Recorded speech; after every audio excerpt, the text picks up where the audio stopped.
Thank you, Mr. Speaker. Members, Ms. Simmons, for what purpose? Will the gentleman yield for questions? let me finish this out and I'll Not yield at this for time. questions.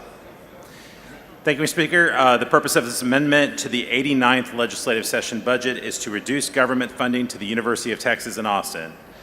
Despite repeated calls by our president, our governor, and our legislature, the University of Texas continues to put out an outsized focus, offering degree programs and courses in lesbian, gay, and bisexual, transgender, queer studies, and has continued a pattern of teaching discrimination hidden behind the words diversity, equity, and inclusion.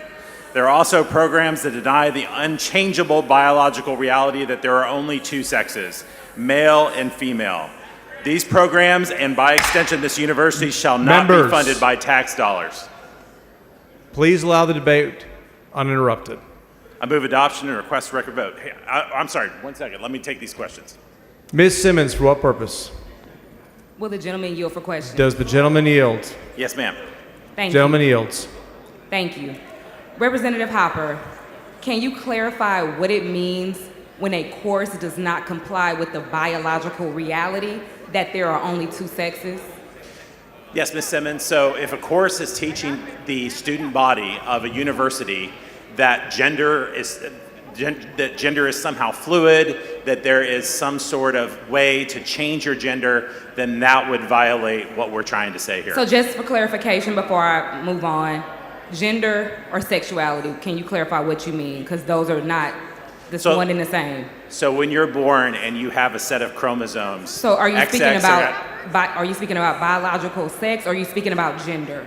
Because one is scientific, one is a social construct. Because I have a follow-up question. Yeah, they're one and the same, ma'am. That's not true. But moving on. Okay, so in the same vein, what about intersex individuals? I don't even know what that means, ma'am. So could you explain that? I mean, I would like an explanation. Please explain it. So, I'll take it really slow.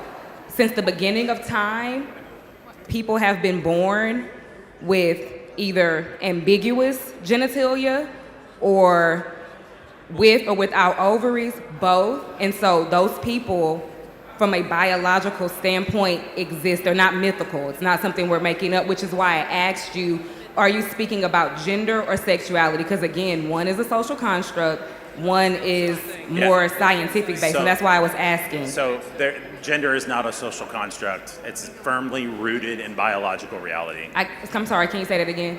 I said gender is not a social construct. Okay, so again, intersex. Do intersex people, what about them? When we were talking about two biological sexes, what are we talking about when we're regarding intersex people? Yeah, could you explain it one more time? I think we all would like to have an explanation where we can understand it. I think we're quite following.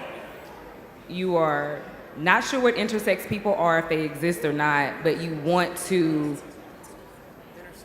defund a program about something that you don't quite understand. I'm trying. That's why I'm seeking clarification.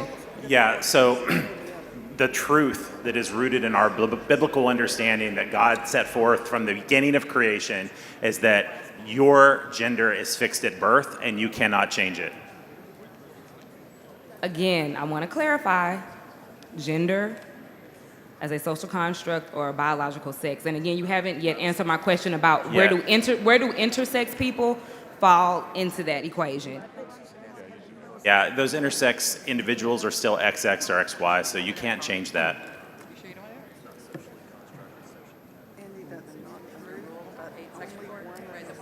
Okay, well, under rule, Mr. Speaker, Ms. Simmons, for what purpose? I'd like to call a point of order. State your point of order. Mr. Speaker, I raise a point of order against further consideration of the amendment under House Rule 8, Section 4 on the grounds that this amendment seeks to create general law through an appropriations bill. Simmons, bring your point of order down. Will do.